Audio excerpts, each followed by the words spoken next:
விடுதலை விடுதலை விடுதலை பெற்றேன், விதவிதமாய் பாவத்திலே ஜீவித்த நானே. விடுதலை விடுதலை விடுதலை பெற்றேன், விதவிதமாய் பாவத்திலே ஜீவித்த நானே. இந்த நாளில் எந்த இயேசு சொந்த ரத்தத்தால் தந்திட்டாரே எந்த ஆத்ம மீட்பின் விடுதலை, தந்திட்டாரே எந்த ஆத்ம மீட்பின் விடுதலை. தடுக்கும் பாவ தலைகளில் விடுதலை, கெடுக்கும் தீய பழக்கத்தில் விடுதலை, தடுக்கும் பாவ தலைகளில் விடுதலை, கெடுக்கும் தீய பழக்கத்தில் விடுதலை. என்ன சந்தோஷம் இந்த விடுதலை, என்ன சந்தோஷம் இந்த விடுதலை. எந்தன் இயேசு இலவசமாய் தந்த சந்தோஷம், எந்தன் இயேசு இலவசமாய் தந்த சந்தோஷம். விடுதலை விடுதலை விடுதலை பெற்றேன், விதவிதமாய் பாவத்திலே ஜீவித்த நானே. இந்த நாளில் எந்த இயேசு சொந்த ரத்தத்தால் தந்திட்டாரே எந்த ஆத்ம மீட்பின் விடுதலை, தந்திட்டாரே எந்த ஆத்ம மீட்பின் விடுதலை. ஆண்டவரும் இரட்சகருமாகிய இறைமகன் இயேசு கிறிஸ்துவின் இணையற்ற நாமத்தில் யாவருக்கும் அன்பின் வாழ்த்துதல்களை கூறிக்கொள்கின்றேன். பிரிவினைகளை தவிர்ப்போம், கிறிஸ்துவின் அன்பில் ஒன்றிணைவோம். Let us destroy the divisions and be united in the love of Christ. Amen. அருமையான தேவனுடைய பிள்ளைகளே, நாம் ஒவ்வொருவருடைய வாழ்க்கையிலும் அநேக நேரங்களில் பல விதமான சூழ்நிலைகள், நெருக்கங்கள், போராட்டங்கள் வந்து நாம் இனி என்ன செய்வது என்று அறியாமல் திகைத்து நிற்கக்கூடிய தருணங்கள் வருவதுண்டு. இந்த தருணங்களை எப்படியாக நாம் மேற்கொள்ள வேண்டும் என்பதை குறித்து சற்று தியானிக்கவிருக்கின்றோம். அருமையான தேவனுடைய பிள்ளைகளை, நாம் ஒவ்வொருவருக்கும் பஸ்காவை குறித்து நாம் நன்கு அறிந்திருக்கின்றோம். கர்த்தருடைய பந்தியை குறித்ததான நல்ல ஒரு தெளிந்த மனப்பான்மை நம் ஒவ்வொருவரிடமும் காணப்படுகின்றது. இருப்பினும் ஆபிரகாமை ஆண்டவர் தமக்கென்று தெரிந்தெடுக்கின்றார். ஆபிரகாமின் சந்ததியார் தான் யாக்கோபு. யாக்கோபின் பெயரை ஆண்டவர் இஸ்ரவேல் என்று மாற்றுகின்றார். யாக்கோபின் புத்திரன் தான் யோசேப்பு, எகிப்தில் அதிபதியாக காணப்படுகின்றார். இந்த நேரத்தில் கானானில் பஞ்சம் வந்த காரணத்தினால் யாக்கோபு தன்னுடைய பிள்ளைகள் அனைவரோடும் தன்னுடைய ஜனங்களோடு எகிப்தில் குடியமர்த்தப்படுகின்றார். யோசேப்பு அங்கு இருக்கிறபடியால் அவருடன் சேர்ந்து அங்கு குடியமர்த்தப்படுகின்றார். இவர்கள் கர்த்தரால் ஆசீர்வதிக்கப்பட்ட சந்ததி. ஆகவே இவர்கள் பலுகி பெருக ஆரம்பிக்கின்றார்கள். இப்படியாக பலுகி பெருக ஆரம்பிக்கும் போது அவர்களை பார்த்து கொண்டிருக்கின்ற எகிப்தின் ராஜாவாகிய பார்வோன் மிகவும் அச்சம் கொள்ளுகின்றான். காரணம் என்ன? தங்களுக்குள்ளாக ஏதாவது ஒரு போராட்டங்களோ ஒரு பிரச்சனைகளோ வறுமையானால் இவர்கள் மிகுதியாகவும் பலசாலிகளாகவும் இருப்பதனால் இவர்கள் நம்மை மேற்கொண்டு விடுவார்களே என்று இவர்களை அடிமைப்படுத்த ஆரம்பிக்கின்றான். கொடுமைப்படுத்தி அப்படியாக ஒடுக்க ஆரம்பிக்கின்றான். இவ்விதமான சூழ்நிலைகள் தான் கர்த்தரால் ஆசீர்வதிக்கப்பட்ட அவருடைய இந்த ஜனங்கள் ஆண்டவரை நோக்கி மன்றாடுகின்றார்கள். அந்த இடத்தில் ஆண்டவர் மோசேயை எழுப்புகின்றார். மோசேயின் வாயிலாக கர்த்தர் யுத்தம் செய்ய ஆரம்பிக்கின்றார். 10 விதமான யுத்தங்களை கர்த்தர் அந்த இடத்தில் செய்கின்றார். தம்முடைய ஜனங்களை இந்த அடிமைத்தனத்திலிருந்து மீட்டெடுக்கும்படியாக 10 விதமான யுத்தங்களை செய்கின்றார். 9 விதமான யுத்தங்களை ஆண்டவர் செய்தும் பார்வோனுடைய இருதயம் கடினப்பட்டபடியினால் கர்த்தர் கடைசியாக ஒரு யுத்தத்தை செய்கின்றார். அந்த யுத்தத்தின் நேரத்தில் தம்முடைய ஜனங்கள், அதாவது ஆண்டவரால் தெரிந்து கொள்ளப்பட்ட அந்த ஜனங்கள் எப்படியாக காணப்பட வேண்டும் என்பதை குறித்ததான காரியத்தை யாத்திரையாகும் புத்தகம் 12ஆம் அதிகாரம் 11 முதல் 13 வரை உள்ள வேத பகுதியை படிக்கும் பொழுது அறிந்து கொள்ள முடியும். யாத்திரையாகும் 12ஆம் அதிகாரம் 11 13 வசனம் முடியும். அதை புசிக்க வேண்டிய விதமாவது நீங்கள் அறைகளில் கச்சி கொட்டிக்கொண்டும் நீங்கள் கால்களில் பாதரட்சை தொடுத்து கொண்டும் உங்கள் கையில் தடி பிடித்து கொண்டும் அதை தீவிரமாய் புசிக்க கடவீர்கள். அது கர்த்தருடைய பாஸ்கா. அந்த ராத்திரியிலே நான் எகிப்து தேசம் எங்கும் கடந்து போய் எகிப்து தேசத்தில் உள்ள மனிதர்கள் முதல் மிருக ஜீவன்கள் மட்டும் முதற்பேரா இருக்கிறவையெல்லாம் அதம் பண்ணி எகிப்து தேவர்களின் மேல் நீதியை செலுத்துவேன். நானே கர்த்தர். நீங்கள் இருக்கும் வீடுகளில் அந்த இரத்தம் உங்களுக்கு அடையாளமாய் இருக்கும். அந்த இரத்தத்தை நான் கண்டு உங்களை கடந்து போவேன். நான் எகிப்து தேசத்தை அழிக்கும் போது அழிக்கும் வாதி உங்களுக்குள் வராதிருக்கும். இந்த வேத பகுதியில் தான் பஸ்காவை குறித்தும் அந்த பஸ்காவை எப்படியாக தயார்படுத்த வேண்டும் என்றும் அது எப்படியாக புசிக்க வேண்டும் என்றும் கர்த்தர் தெளிவாக வெளிப்படுத்துகின்றார். அருமையான தேவனுடைய பிள்ளைகளே, ஆண்டவர் முதலாவது தம்முடைய ஜனங்களை அடிமைத்தனத்திலிருந்து மீட்கும்படியாக 9 விதமான யுத்தங்களை செய்தாகிவிட்டது. முதலாவது தண்ணீர் இரத்தமாக மாறியது, இரண்டாவது தவளைகள் வந்தது, மூன்றாவது பேன்கள், நான்காவதாக வண்டுகள், ஐந்தாவதாக கொள்ளை நோய், ஆறாவதாக கொப்புளங்கள், ஏழாவதாக கல்மழை, எட்டாவதாக வெட்டுக்கிளிகள், 9வது காரில் வந்து அனைத்து இடங்களையும் அந்தகாரப்படுத்துகின்றது. ஆனால் இஸ்ரவேல் ஜனங்கள் எங்கெல்லாம் காணப்படுகிறார்களோ அவர்கள் எவ்விதமான ஒரு தீங்குகளோ அணுகவில்லை. தம்முடைய ஜனங்கள் அழிக்கப்பட்டு கொண்டிருக்கிறார்கள். ஆனால் இவர்களோ கர்த்தரால் தெரிந்து கொள்ளப்பட்ட அவருடைய சந்ததியினரோ பலிக்கு பெருகி கொண்டிருக்கிறார்கள். இதை பார்த்து அவருடைய இருதயம் இன்னும் கடினப்பட ஆரம்பிக்கின்றது. அந்த தருணத்தில் தான் கர்த்தர் சொல்லுகிறார், நான் கடைசியாக இன்னொரு யுத்தத்தை செய்ய போகின்றேன். அந்த நேரத்தில் அவன் உங்களை அனுப்பி விடுவான், அவன் உங்களை இந்த தேசத்திலிருந்து துரத்தி விடுவார்கள் என்று ஆண்டவர் மோசேயிடம் பார்த்து கூறுகின்றார். இந்த இடத்தில் தான் ஆண்டவர் செய்யக்கூடிய காரியம் தலைப்பிள்ளை சங்காரம். அதாவது முதற் பேரான அனைத்தையும் ஆண்டவர் அழிக்க போகின்றார். அது மனிதர்கள் ஆனாலும் சரி, மிருக ஜீவன்கள் ஆனாலும் சரி, இது முதல் பேரான அனைத்தையும் கர்த்தர் அழிக்க போகின்றார். அந்த தருணத்தில் ஆண்டவரால் தெரிந்து கொள்ளப்பட்ட அவருடைய ஜனங்கள் எப்படியாக அந்த பஸ்காவை புசிக்க வேண்டுமே ஆனால் அந்த வீட்டிற்குள்ளாக இருக்கிறவர்கள் அந்த ஆடை அடித்து விட்டு அடிக்கப்பட்ட ஆட்டுக்குட்டியின் ரத்தம் நிலைக்கால்கள் பூசப்பட்ட பிற்பாடு அவர்கள் வீட்டுக்குள்ளாக பிரவேசித்து பின்பாக அவர்கள் இந்த பஸ்காவை புசிக்க ஆரம்பிக்க வேண்டும். பஸ்காவை புசிக்க வேண்டியது எப்படியாக? முதலாவது கச்சையை அறையில் கட்டி கொள்ள வேண்டும், கையில் தடியை எடுத்துக் கொள்ள வேண்டும், கால்கள் பாதரட்சிகளை துடித்துக் கொண்டு துரிதமாக, அதாவது ஸ்பீடாக அதை கழிக்க வேண்டும். காரணம் என்ன? அவர்கள் எப்பொழுது வேண்டுமானால் பிரயாணப்பட்டு செல்வதற்கு ஒரு ஆயத்தம் அவர்களுக்குள்ளாய் காணப்பட வேண்டும். அருமையான தேவனுடைய பிள்ளைகளே, இன்றும் ஆண்டவராகிய இயேசு கிறிஸ்துவின் பரிசுத்த இரத்தத்தால் கழுகி நாம் மீட்கப்பட்டிருக்கின்றோம். அன்று ஆடு அடிக்கப்பட்டது, இன்று ஆண்டவராகிய இயேசு கிறிஸ்து நமக்காக அடிக்கப்பட்டார். அவரை புசித்து அவருடைய இரத்தத்தை பானம் பண்ணி அவரோடு கூட இணைந்து வாழ்கிற நாம் எப்படியாக இருக்க வேண்டும்? துரிதம் உள்ளவர்களாய் காணப்பட வேண்டும். எல்லாவற்றுக்கும் ஒரு ஆயத்தம் உள்ளவர்களாய் நாம் காணப்பட வேண்டும். இன்று நம்முடைய வாழ்க்கையில் இந்த ஆயத்தம் அல்ல. நாம் ஆண்டவரை அறிந்திருக்கின்றோம். கர்த்தராகிய இயேசு கிறிஸ்து என்னுக்காக வந்தார், என்னுடைய பாவங்களுக்காக, என்னுடைய சாபங்களுக்காக அவர் மரித்தார், அவருடைய கடைசி சொட்டு இரத்தத்தை சிந்தி என்னை மீட்டெடுத்திருக்கிறார் என்ற விசுவாசம் நமக்குள்ளாய் காணப்படுகின்றது. ஆனால் அந்த விசுவாசத்தின் கிரியையினுடைய வாழ்க்கையில் அல்ல. இந்த விசுவாசம் மட்டும் இருக்கும் பொழுது என்னால் அது ஒன்றும் உபயோகப்படுத்த முடியாத ஒரு சூழ்நிலை காணப்படுகின்றன.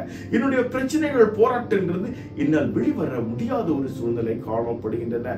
இங்கும் பாருங்கள், இவர்கள் எப்படியாக நிலைக்கால்களில் அந்த ரத்தம் பூசப்பட்டிருக்க வேண்டும், பிற்பாடு வீட்டிற்குள்ளாக பிரவேசித்து அந்த பஸ்காவை புசிக்கிறார்கள். இன்று ஆண்டவராய் இயேசு கிறிஸ்துவை ஏற்றுக்கொண்ட நாமும் நமக்குள்ளாக மறைந்து காணப்படுகின்றோம். நம்முடைய கிரியை வெளிப்பங்கமாய் காணப்படாதபடிக்கு நாம் ஒரு மறைவான ஒரு பகுதியில் காணப்படுகின்றோம். நம்மை நாமே ஒடுக்கி கொண்டவர்களாய் நாம் காணப்படுகின்றோம். இன்று அநேகரை நாம் எடுத்துக்கொள்வோமே ஆனால் ஒரு கம்ஃபர்ட் சோன்ல வாழ்வதையே அவர்கள் விரும்புகிறார்கள். கர்த்தர் சொல்லுகிறார், உனக்கு இருக்கக்கூடிய எல்லாவற்றையும் விட்டு நீ ஓடிக்கொண்டு இருக்க வேண்டும், நீ பிரயாணப்பட்டு சென்று கொண்டு இருக்க வேண்டும். யோபுடைய வாழ்க்கையை எடுத்து பார்ப்போமே ஆனால் அவர் மிகவும் கர்த்தரால் ஆசீர்வதிக்கப்பட்ட ஒரு மனிதன். அவனுடைய வாழ்க்கையில் எல்லாம் நிறைவாக காணப்பட்டது. பிள்ளைகள் இருந்தார்கள், அவருக்கு சொத்துகள் இருந்தன, எல்லா ஆஸ்திகள் காணப்பட்டன, வேலைக்காரர்கள் இருந்தால் எல்லாம் நிறைவாய் காணப்பட்டது. இந்த கம்ஃபர்ட் சோன்ல இருந்த யோபுடைய வாழ்க்கையில் போராட்டங்கள் வந்த போது அவர் எந்த இடத்திலும் உடைந்து விடவில்லை. அவர் ஆண்டவர் தந்தார், ஆண்டவர் எடுத்தார் என்று கர்த்தருடைய நாமத்திற்கே மகிமை உண்டாவதாக என்று அவரை மகிமைப்படுத்துகிறவராய் காணப்படுகின்றார். அருமையான தேவனுடைய பிள்ளைகளை, இன்று நமது வாழ்விலும் இது போன்ற பலவிதமான சூழ்நிலைகள் வரலாம், நெருக்கங்கள் வரலாம், வியாதிகள் வரலாம், கஷ்டங்கள் வரலாம். ஆனா இந்த மத்தியில் நாம் என்ன செய்யக்கூடாது? சோர்ந்து போகக்கூடாது. இந்த அடிமைத்தனத்தில் இருக்கக்கூடிய ஜனங்கள் என்ன செய்கிறாங்க? அவங்க துரிதமாக புறப்பட்டு செல்லுகிறார்கள். அவர்கள் புறப்பட்டு வெளியே வந்தாகிவிட்டது. அப்படியானாலும் அந்த பிரச்சனை முடிந்ததா? இல்ல. இந்த பார்வோன் சேனை அவர்களை துரத்த ஆரம்பிக்கிறார்கள். இவர்கள் அங்கிருந்து தப்பித்து ஓடி வருகிறார்கள். ஆனால் முன்பாக பார்க்கும் பொழுதோ சிவந்த சமுத்திரம். ஐயோ, அந்த அடிமைத்தனத்தில் நான் மீட்டு வந்து விட்டேனே, ஐயோ அந்த அடிமைத்தனத்தில் நான் மீண்டு வந்து விட்டேனே, இந்த பிரச்சனையிலிருந்து நான் மீண்டு வந்து விட்டேனே, இந்த வியாதியிலிருந்து நான் மீண்டு வந்து விட்டேனே, இவ்விதமான பொருளாதார நெருக்கங்களிலிருந்து நான் மீண்டு வந்து விட்டேனே. ஐயோ, இங்கும் எனக்கு பிரச்சனைகளா, இன்றும் என்னுடைய வாழ்க்கையில் பிரச்சனைகளா, நான் இனி என்ன செய்வது? பின்பாக திரும்பினால் பின்னால் உள்ள பிரச்சனைகள், முன்பாக திரும்பினால் அதை விட பெரிய பிரச்சனை, என்ன செய்வது? கர்த்தர் சொல்கிறார், நீ புறப்பட்டு செல், நீ புறப்பட்டு செல். காரணம் என்ன? உன்னை அடிமைத்தனத்திலிருந்து நான் மீட்டு எடுத்திருக்கிறேன். அடிமைத்தனத்திலிருந்து உன்னை மீட்கும்படியாக 10 விதமான யுத்தங்களை செய்து உன்னை பார்வோன் கைக்கு விடுவித்திருக்கிற. நீ புறப்பட்டு செல். உனக்கு நான் வாக்குறுதித்த இன்ப கானானை நீ சுதந்திரித்துக் கொள்ளும்படியாக புறப்பட்டு செல்.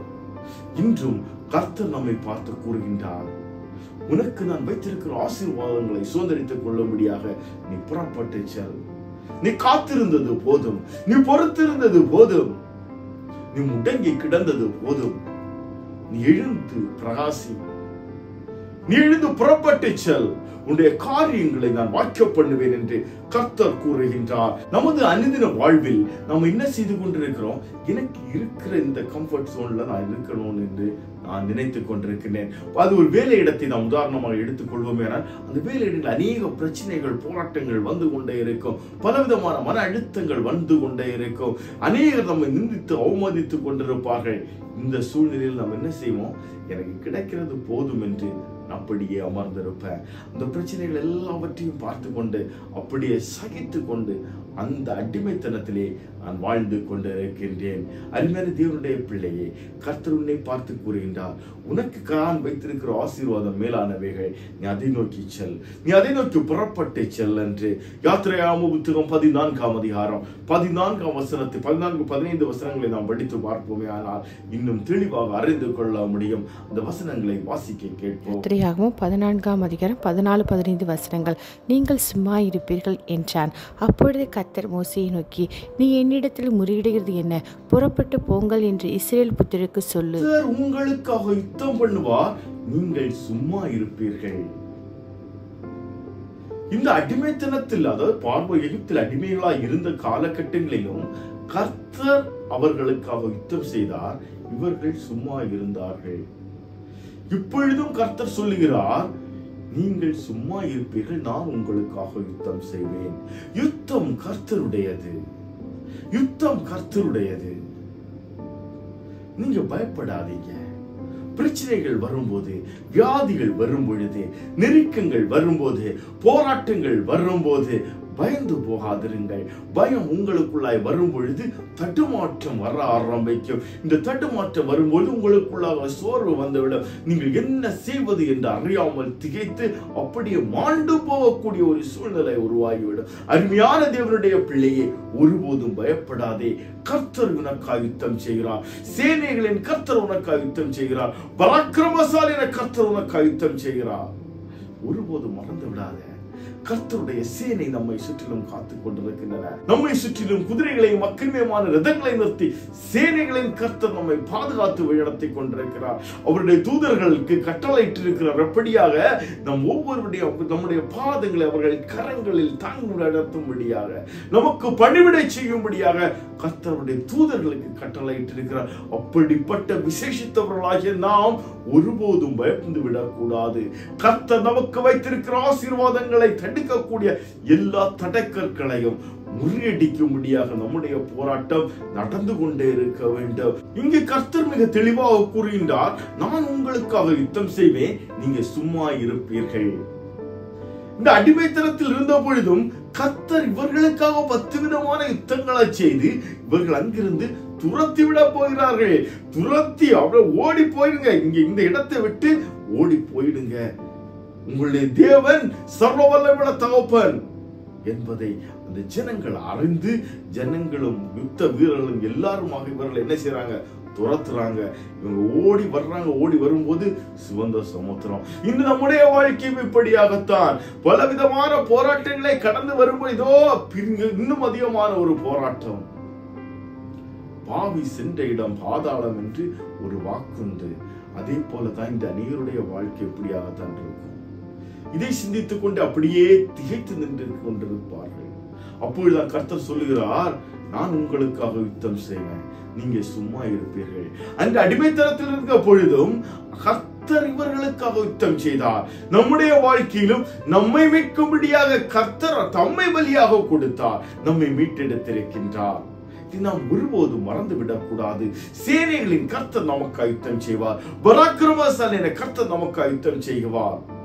உன்னுடைய வாழ்க்கையில் காணப்படக்கூடிய எல்லா போராட்டங்களும் மாறும். உன்னுடைய வாழ்க்கையில் காணப்படக்கூடிய வியாதியின் விடுதலிருந்து ஒரு விடுதலை கிடைக்கும். உன்னுடைய வாழ்க்கையில் காணக்கூடிய பொருளாதார நெருக்கங்களிலிருந்து விடுதலை கிடைக்கும். உன்னுடைய வாழ்க்கையில் காணப்பட்ட எவ்விதமான சூழ்நிலைகளாக இருந்தாலும் கர்த்தர் உனக்கு யுத்தம் செய்வார். அதற்கு பிற்பாடுள்ள வசனத்தை பாருங்களேன். 15வது வசனம் மிக அழகாக சொல்லியிருப்பார். நீ ஏன் என்னிடம் வந்து முறையிட்டுக் கொண்டிருப்பதென்ன? நான் தான் உன்னை ஆசீர்வதித்து உனக்காக யுத்தம் செய்து உனக்கு விடுதலையை வாங்கி தந்து விட்டேனே, நீ ஏன் அதை சுதந்திரித்துக் கொள்ளாமல் என்னிடம் வந்து முறையிட்டுக் கொண்டிருக்கின்றாய்? மோசேட்ட ஜனங்கள் முறுமுறுக்க ஆரம்பிக்கும் பொழுது மோசே என்ன பண்ண, ஆண்டோடைய சமூகத்துல போயிருந்து மன்றாட ஆரம்பிப்பார். இங்கு அதுதான் நடக்கிறது. இங்கு சிவந்த சமுத்திரம், அங்கு பார்வோனுடைய சேனை துரத்தி கொண்டு வருகிறது. நாங்கள் மாண்டு போகிறோமே என்று இந்த ஜனங்கள் என்ன செய்யறாங்க, மோசேட்ட முறுமுறுக்க ஆரம்பிக்கும் பொழுது மோசே ஆண்டவருடைய சமூகத்துல வந்து காத்திருக்கிறார். அப்பொழுது ஆண்டவர் சொல்றாரு, நான் உனக்காக யுத்தம் பண்ணுவேன், நீ என்கிட்ட வந்து எதற்காக முறையிட்டுக் கொண்டிருக்கின்றாய்? அருமையான தேவனுடைய பிள்ளையே, உன்னுடைய வியாதிகள், போராட்டங்கள் அல்லது பொருளாதார நெருக்கங்கள் எதுவாயிருந்தாலும் நீ காத்திருந்து ஜெபித்து ஜெபித்து ஜெபித்து ஐயோ மாறிவிடுமாறு ஜெபம் மிக நல்லது. நம்முடைய ஜெபங்கள் கர்த்தருக்கு நன்றி அறிதல் உள்ளதாய் காணப்பட வேண்டும். கர்த்தருடைய நாமத்தை மைமைப்படுத்துவதாய் காணப்பட வேண்டும். தேவனுடைய ராஜ்யத்தை நாம் சுதந்திரித்துக் கொள்வதாய் காணப்பட வேண்டும். இன்று நம்முடைய தேவைகள் அனைத்தும், நம்முடைய ஜெபங்கள் ஆண்டவருடைய சமூகத்தில் எப்படி காத்திருக்கிறோம்? என்னுடைய தேவைகளுக்காக, என்னுடைய அனுதின இந்த மாம்ச சரீரத்தின் தேவைகளுக்காக நான் ஆண்டவருடைய சமூகத்தில் ஜெபிக்கிறேன். சற்று சிந்தித்து பாருங்க, எத்தனை பேர் நாம் இன்று ஆண்டவரே நீங்க தந்திருக்கிற எல்லா நன்மைகளுக்காக உமக்கு நன்றி தகப்பனே, நித்திய ராஜ்யத்திற்கு என்னை தகுதிப்படுத்தும் ஆண்டவரே என்று நாம் ஆண்டவருடைய சமூகத்தில் காத்திருந்து ஜெபிக்கின்றோம். இன்று என்னுடைய ஜெபங்கள், என்னுடைய படிப்பு, என்னுடைய மாம்சத்தில் உள்ள பலவீனங்கள், என்னுடைய பொருளாதார நெருக்கங்கள், என்னுடைய பணி சுமைகள், என்னுடைய மன அழுத்தங்கள், வியாதிகள், கஷ்டங்கள், என்னுடைய பிள்ளைகள், என்னுடைய குடும்பம், மனைவி, பிள்ளைகள், பெற்றோர், சகோதரர்கள், உற்றார் உறவினர்கள், என்னுடைய சொத்துகள், இப்படியாகத்தான் ஆண்டவருடைய சமூகத்தில் என்னுடைய ஜெபங்கள் காணப்படுகின்றன.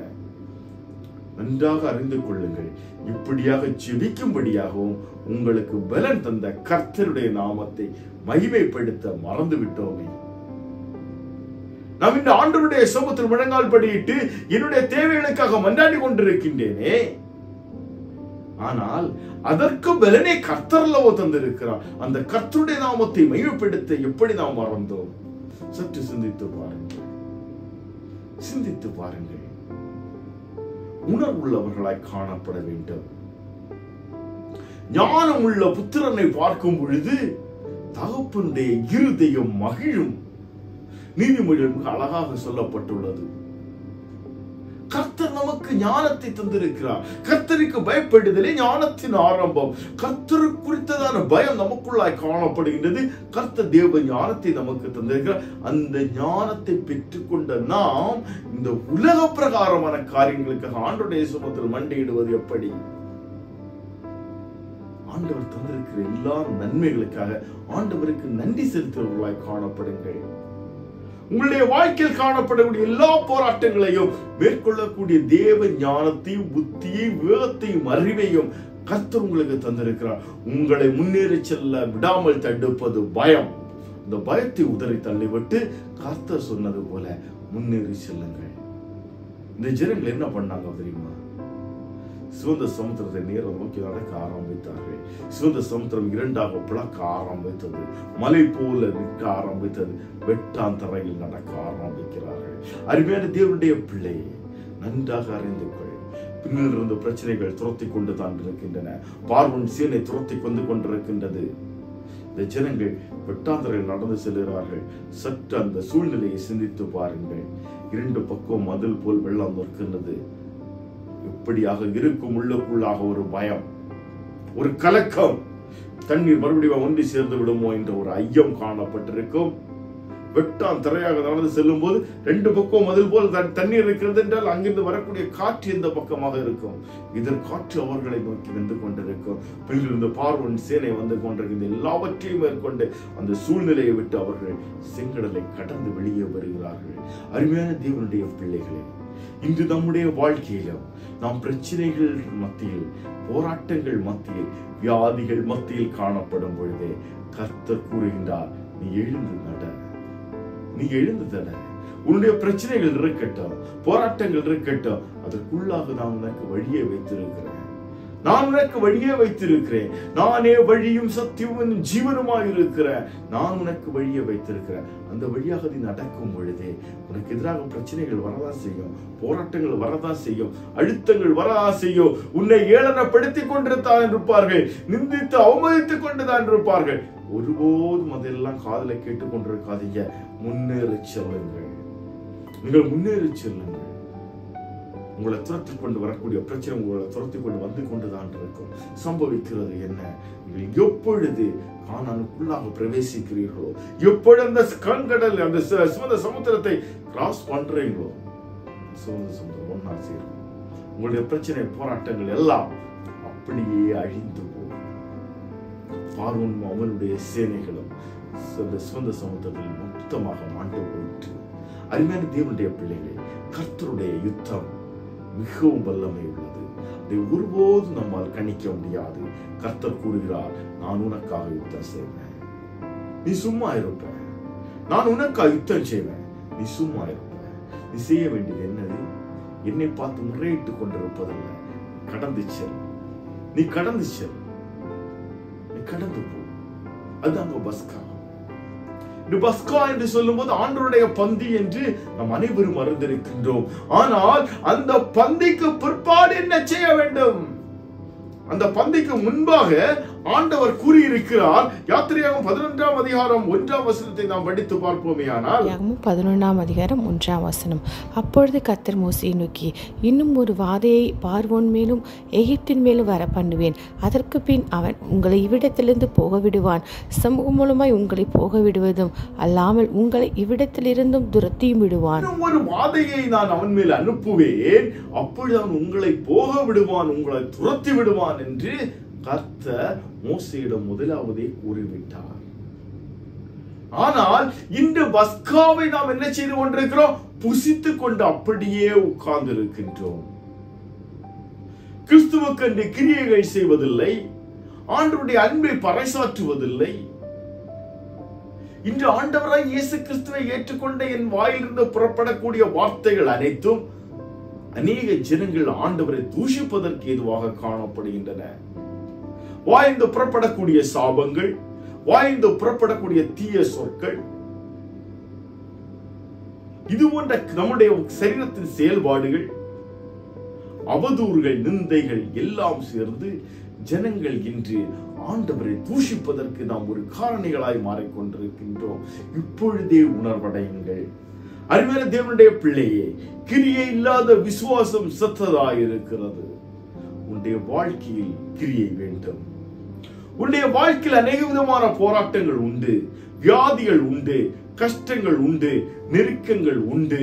ஆனால் இது எல்லாவற்றையும் மேற்கொள்ளக்கூடிய தேவ பலனை கர்த்தர் உனக்கு தந்து, கர்த்தர் உனக்காக யுத்தம் செய்து உனக்கு விடுதலையை கட்டளையிட்டிருக்கிறார். அந்த விடுதலை நீ சுதந்திரித்துக் கொள்ளாதபடிக்கு இந்த பிரச்சனைகளுக்குள்ளாகவே, போராட்டங்களுக்குள்ளாகவே வாழ்ந்து கொண்டிருக்கின்றாய்.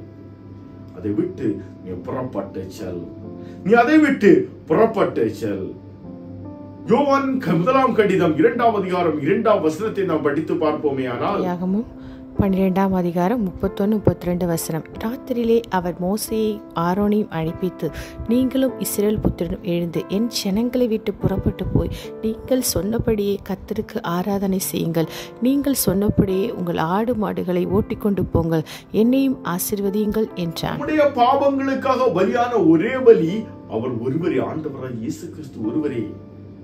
அவர் ஒருவரே நமக்காக வந்து நம் வழியாகி நம்மை மீட்டெடுத்திருக்கிறார்.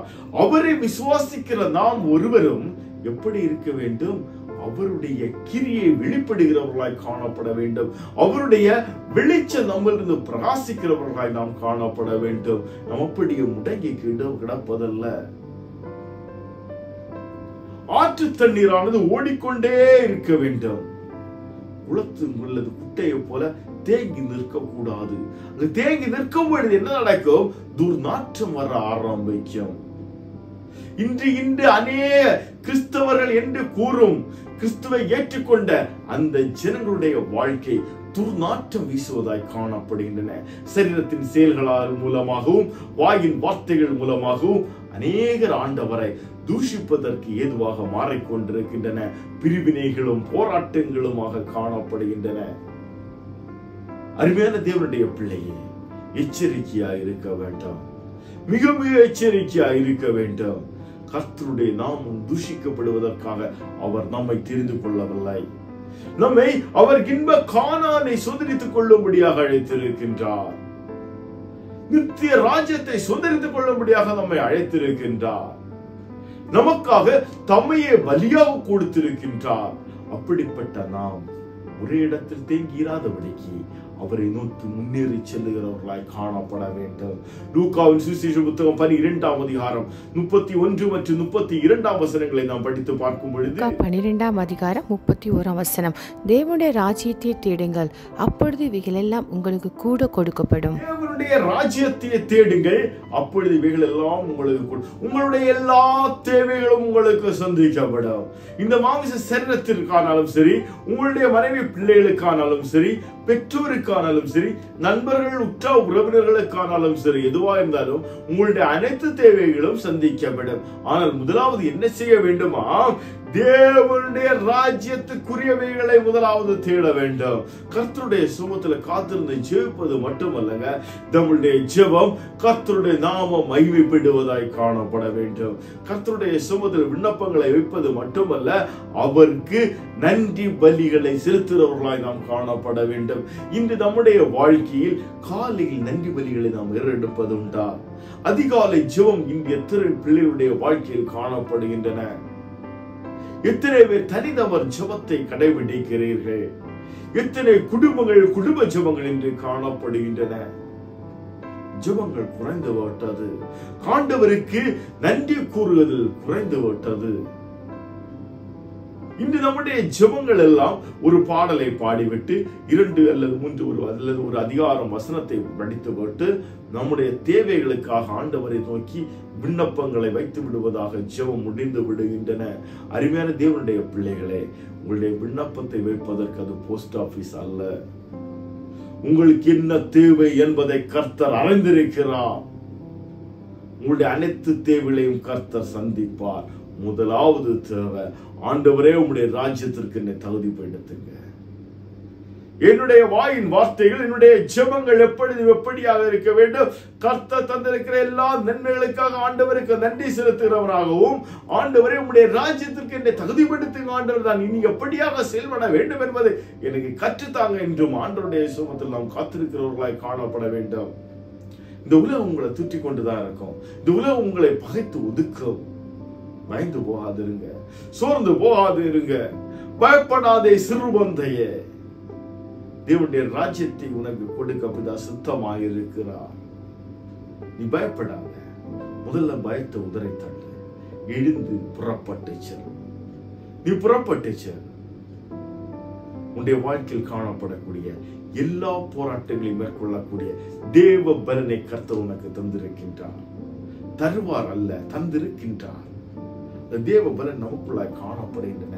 நமக்குள்ளாய் பரிசுத்த ஆவியானவர் வாசம் பண்ணுகின்றார். அவர் நமக்காக யுத்தம் செய்வார், நமக்காக யுத்தம் செய்வார். ஒருபோதும் சோர்ந்து போகாதீங்க, பயந்து போகாதீங்க. அவங்க அப்படி சொல்லிடுவாங்க, இவங்க இப்படி பேசிடுவாங்க. நோ, ஆதி அப்போஸ்தலர்கள் மற்றும் ஆதி கிறிஸ்தவர்களின் வாழ்க்கையில் காணப்பட்ட அந்த கிறிஸ்துவை பற்றிய வைராக்கியம், பக்தி வைராக்கியம் இன்று நம்முடைய வாழ்க்கையில் அல்ல. அவர்கள் தங்களுக்கு இருந்தது அனைத்தையும் கொடுத்து விட்டு கர்த்தருக்கென்று தங்களை அர்ப்பணிப்போடு வாழ்ந்தார்கள். இன்று கர்த்தருடைய சுமத்தில் நான் என்ன பெற்றுக்கொள்வேன் என்று நான் ஆண்டவருடைய சுமத்தில் காத்திருக்கிறேன். ஆண்டவருடைய அன்பை எப்படியாக எடுத்துச் செல்வது என்பதை குறித்ததான ஒரு கரிசனையினுடைய வாழ்க்கையில் இல்ல. அருமையான தேவனுடைய பிள்ளையே, நீ புறப்பட்டு செல். கர்த்தருடைய வார்த்தையை இன்னும் அநேக ஜனங்களிடம் எடுத்துக் கூறும்படியாக நீ உன்னை ஒரு பாவனையாக எடுத்து செல். பயப்படாதே சிறுமந்தையே, தேவனுடைய ராஜ்யத்தை கொடுக்க பிதா சித்தமாயிருக்கிறார். கர்த்தர் உனக்காக தேவனுடைய ராஜ்யத்தை வைத்திருக்கிறார். நீ இன்னும் இந்த சிறிய கூண்டுக்குள்ளாக அப்படி அடைந்து கிடக்காதே. நீ புறப்பட்டு செல். உன்னுடைய மாம்ச சிரத்துள்ள எல்லா பலவீனங்களிலிருந்தும் கர்த்தர் உனக்கு விடுதலையை தருவார். காரணம் என்ன? ஆண்டவருடைய பரிசுத்த ரத்தம் உன்னில் பூசப்பட்டிருக்கின்றது. நீ அதற்குள்ளாக மட்டும் அடங்கி இருக்காதபடிக்கு அந்த பரிசுத்த ரத்தத்தோடு ஆண்டவருடைய நாமத்தை மகிமைப்படுத்தும்படியாக புறப்பட்டு செல். உன் மூலமாக ஆண்டவருடைய நாமம் மகிமைப்பட வேண்டும். நீ புறப்பட்டு சென்றால் மட்டுமே ஆண்டவரை குறித்ததான கிரியை வல்லமையாக வெளிப்பட ஆரம்பிக்கும். ஆண்டவர் எப்படி வல்லமை உள்ளவர் என்பதை ஜனங்கள் உணர்ந்து கொள்ளும்படியாக நீ புறப்பட்டு செல்ல வேண்டும். உன்னுடைய வாழ்க்கையில் எவ்விதமான சூழ்நிலைகள் வரலாங்க, நெருக்கங்கள் இருக்கும், போராட்டங்கள் உண்டு, வியாதிகள் உண்டு, கஷ்டங்கள் உண்டு. ஆனாலும் திடன்கள் நான் உலகத்தை ஜெயித்தேன். இந்த உலகத்தை ஜெயித்த கர்த்தர் நம்மோடு கூட இருக்கின்றார். ஆகவே அருமையான தேவனுடைய பிள்ளைகளை, பயத்தை புறம்பே தள்ளி கர்த்தருக்கென்று புறப்பட்டு செல்லுங்கள். போதும், புறப்பட்டு செல்லுங்கள். முடங்கி கிடந்தது போதும். என்னுடைய வாழ்க்கை இவ்வளவுதாங்க, என்னுடைய வாழ்க்கை முடிந்து விட்டது, இனி என்றால் ஒன்றும் செய்ய முடியலாது, நான் அழிந்து போவேன். நோ, ஆண்டவர் சொல்லாது, புறப்பட்டு செல். ஐயோ, இந்த வியாதி மரணத்துக்கு ஏதுவாக இருக்கிறது, அனைத்து மருத்துவர்களும் என்னை கைவிட்டு விட்டார்கள், இனி என்னால் ஒன்றும் செய்ய முடியாது, இதோ நான் படுத்த படுக்கை ஆகிவிட்டேன். கர்த்தர் உன்னை பார்த்து கூறுகின்றார், உன் படுக்கையை எடுத்துக்கொண்டு புறப்பட்டு செல். சும்மா புறப்பட்டு போகக்கூடாது, அந்த படுக்கையை எடுத்துக்கொண்டு புறப்பட்டு செல் என்று கர்த்தர் உன்னை பார்த்து கூறுகின்றார். ஐயோ, பலவிதமான பொருளாதார நெருக்கங்கள், ஐயோ கடன் மேல் கடன் சுமை, நீ என்ன செய்வது? என்னை நானே அழித்துக் கொள்வதை தவிர இனி வேறு வழி இல்லை என்று சிந்தித்துக் கொண்டிருக்க அருமையான சகோதரனே, சகோதரியே, கர்த்தர் உன்னை பார்த்துக் சொல்லுகிறார், உன்னுடைய இந்த போராட்டங்கள் உனக்கு விடுதலை உண்டு. நீ புறப்பட்டு செல். நீயோ கடன் வாங்காதிருப்பாய், நேரே கடன் கொடுப்பாய் என்று நான் உன்னை ஆசீர்வதித்திருக்கிறேன் அல்லவா? கர்த்தருடைய ஆசீர்வாதம் ஐஸ்வர்யத்தை தரும், அதனோடு வேதனையை கூட்டேன் என்று கூறிய கர்த்தர் உன்னை பார்த்து கூறுகின்றார், நான் உன்னை ஐஸ்வர்ய சம்பந்தனாக்க போகிறேன் என்று புறப்பட்டு செல். நீ முடங்கி கிடந்தது போதும், நீ முடங்கி கிடந்தது போதும், நீ சோம்பேறியை போல முடங்கி கிடந்தது போதிலும் எறும்பினிடம் சென்று நீ கற்றுக்கொள். நீ எறும்பிடம் சென்று கற்றுக்கொள். அது எப்படியாக சேமித்து வைக்கின்றது, எப்படியாக தன்னுடைய வாழ்க்கையை வாழ்கின்றது என்று எறும்பிடம் சென்று கற்றுக்கொள். அங்கே உட்கார்ந்திருந்தவனுக்கு ஒருபோதும் விமோசனம் இல்லை. நீ புறப்பட்டு செல். அருமையான தேவனுடைய பிள்ளைகளே, நம்முடைய வாழ்க்கையில் எப்பொழுதும் ஒரு தேடல் காணப்பட வேண்டும். எப்பொழுதும் நாம் ஓடிக்கொண்டே இருக்க வேண்டும். எந்த இடத்துல நின்று விடாதீர்கள். பலவிதமான போராட்டங்கள் வரலாம். இவர்கள் செங்கடலை கடந்தாங்க, வனாந்தரம், வனாந்தரத்தில் யாத்திரை, வனாந்தர யாத்திரையை முடித்தால் யோர்தான், அதெல்லாம் கடந்துதாங்க. இவ்வளவு பிரச்சனைகள், எவ்வளவு போராட்டங்கள், எவ்வளவு நெருக்கங்கள், எவ்வளவு மரணங்கள், எல்லாவற்றையும் மேற்கொண்டு இன்ப கானானை சுதந்திரித்துக் கொண்டார்கள். அருமையான தேவனுடைய பிள்ளைகளே, யுத்தம் கர்த்தருடையது, யுத்தம் கர்த்தருடையது. நீங்க யுத்தத்துக்கு போக வேண்டாம். என்ன செய்யணும்? ஆண்டவரை முருக பிடித்து அவருடைய சத்திய பாதையில் நடந்து சென்று கொண்டிருங்கள். போதும். கர்த்தரை சுமந்து செல்லுங்கள். கர்த்தர் உங்களை சுமந்து வழி நடத்துவார். கர்த்தரை சுமந்து செல்லுங்கள். அவருடைய வேத வார்த்தைகளை சுமந்து செல்லும் போது கர்த்தர் உங்கள் மூலமாக அநேக விதமான அற்புதங்களை செய்வார். உங்களுடைய வாழ்க்கையை தரத்தை மாற்றுவார். உங்களுடைய மாம்ச சரத்தில் கட்டிலிருந்த ஒரு விடுதலையை கட்டளையிடுவார். எல்லாவற்றின் காரணம் கர்த்தரை சுமந்து செல்லவன். இந்த வார்த்தை தாங்க இந்த வேதாகம். இந்த வேதாகத்தில் ஒவ்வொரு வார்த்தைகளுக்கும் ஜீவன் உள்ளது. அந்த ஜீவனுள்ள வார்த்தையை சுமந்து செல்கிறார். ஒருபோதும் வெட்கப்பட்டு போவதில்லை. எல்லா இடங்களிலும் அவனை கர்த்தர் உயர்த்துவார். முடங்கி கிடந்தது போதும். அருமையான சகோதரனே, சகோதரியே, நீ புறப்பட்டு செல். அன்று அந்த இஸ்ரவேல் ஜனங்கள் பஸ்காவை புசித்து விட்டு அந்த வீட்டுக்குள்ளாகவே அமர்ந்திருப்பார்களே, ஆனால் அவர்களுடைய வாழ்க்கையில் ஒரு விடுதலை கிடைத்திருக்காது. அவர்களும் அழிந்து போயிருப்பார்கள். இன்று ஆண்டவராய் இயேசு கிறிஸ்துவை ஏற்றுக்கொண்ட அவருடைய பரிசுத்த ரத்தத்தால் கழுகி மீட்டெடுக்கப்பட்ட நான் அப்படியே முடங்கி கிடப்பதில்லை. கர்த்தர் எனக்கு வைத்திருக்கிற ஆசீர்வாதத்தை நோக்கி என்னுடைய பிரயாணம் நடந்து கொண்டே இருக்க வேண்டும். கர்த்தர் எனக்கு நியமித்திருக்கிற ஓட்டத்தை நான் ஓடிக்கொண்டே இருக்க வேண்டும். முடிவு கர்த்தருடைய கரங்களில் இருக்கிறது. இதை குறித்து பயப்படாமல் கர்த்தருடைய சுமத்து நம்மை தாழ்த்தி ஒப்பு கொடுத்து கர்த்தர் நமக்கு வைத்திருக்கிற ஆசீர்வாதங்களை நாம் சுதந்திரித்துக் கொள்வோம். நித்திய ராஜ்யத்தை நாம் சுதந்திரித்துக் கொள்வோம். தலைகளை தாழ்த்தி செபிப்போம். எங்களை அன்பாய் நேசித்து வழிநடத்துகிற எங்கள் அன்பின் பரம தகப்பனே, அப்பா, இந்த நேரத்தில் உம்முடைய நாமத்தை மேம்படுத்தும்படியாக, உம்முடைய வார்த்தைகளை தியானிக்கும்படியாக கர்த்தர் எங்களுக்கு பாராட்ட இந்த கிருபைக்காக உமக்கு நன்றி செலுத்துறோம். அப்பா, ஆமாண்டவரே, நீங்க எங்களோடு பேசுற வார்த்தைகளுக்கு இணங்க நாங்கள் புறப்பட்டு செல்ல வேண்டும். ஆண்டவரே, நாங்கள் எந்த இடத்திலும் முடங்கி கிடக்காதபடிக்கு அப்பா நாங்கள் புறப்பட்டு செல்ல எங்கள் ஒவ்வொருவரையும் கிருபை தாரும். எங்களுக்குள்ளாய் வரக்கூடிய இந்த பயத்தின் ஆவிகளை நசரேயனாகிய இயேசுவின் நாமத்தில் கடிந்து புறப்படுத்தின ஆண்டவரே, தெய்வீக அக்கினி எங்கள் பற்றி எரியட்டும். அப்பா, நீங்க எங்களுக்காக வந்தீங்க, எங்களுக்காக அடிக்கப்பட்டீங்க, எங்களுக்காக மறித்தீங்க, எங்களுக்காக உயிரோடு எழுந்தீங்க, இன்றும் எங்களுக்காக பரிந்து பேசிக் கொண்டிருக்கிறேன் என்பதை நாங்கள் விசுவாசிக்கிறோம். அப்பா, இந்த விசுவாசம் மட்டுமல்ல, விசுவாசம் கிரியை வெளிப்படுகிறவர்களாய் நாங்கள் காணப்பட எங்கள் ஒவ்வொருவருடைய வாழ்க்கையும் மாற்றியமையும். நேற்று செய்தியை கேட்டுக்கொண்டிருக்க ஒவ்வொரு பிள்ளைகளை நீங்க பொறுப்படுங்க தகப்பனே. ஒவ்வொருத்தர் வாழ்க்கையிலும் காணப்படக்கூடிய போராட்டங்கள் மத்தியில் அவர்கள் கர்த்தரை தேடி போராட்டங்களை மேற்கொள்ளக்கூடிய தேவ பலனை ஒவ்வொருவருக்கும் கொடுங்க.